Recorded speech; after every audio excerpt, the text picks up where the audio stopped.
نو موږ د الله نه سوال کوو چې یا الله پاکه ته موږ باندې هغه بوجونه ماچوې، هغه احکامات را باندې مه لاګو کوې چې هغه زموږ د اوچتولو د وس نه وي. لکه څنګه چې تاسو الله پاک بار کړي په 13 امتونو باندې، نو هغه څه نو ګوره زمونږ مونځ چې دی مونځ دا د جومات نه علاوه په هر ځای کې کېږي. ټوله ځمکه الله پاک زمونږ دپاره جومات ګرځېدلی دی. د نورو امتونو به صرف په جومات کې مونځ کېدو، د جومات نه بار به یې مونځ نه کېدو. دغه رنګې زمونږ روژه چې کوم ده هغه که یو سړی روژه نشي نیسلی، ډاکټر ورته وایي ستا دپاره دا روژه مضره ده. یو سړی دومره بوډا شوی دی چې هغه روژه نشي نیولی، نو الله وي خیر ته روژه مه نیسه، فدیه ورکړه.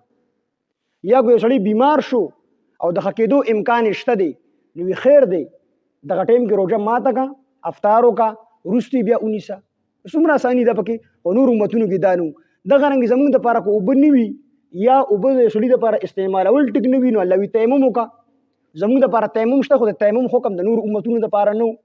دغه رنګې زکات زموږ دپاره د 40 روپۍ ده او د نورو امتونو دپاره 4 روپۍ وه. څومره ګران حکم و. دغه رنګې زموږ چې جامه پلیته شي په اوبو باندې پاکېږي، د نورو امتونو به چې جامه پلیته شو نو هغه ځای به د ځان نه په کینچی باندې کټ کاوه.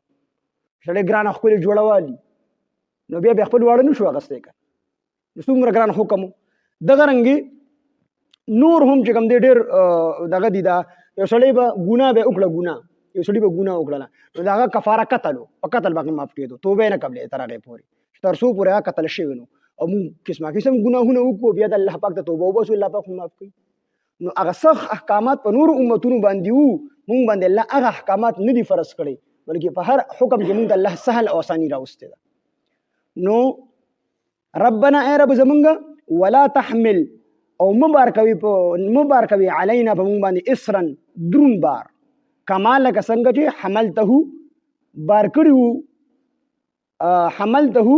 چې بار کړي وو هغه علی الذین په هغه خلکو باندې من قبلنا چې زمونږ نه وړاندې، زمونږ نه مخکې کوم امتونه تېر شوي دي په هغې سخت احکامات بار شي. ربنا ای رب زمونږ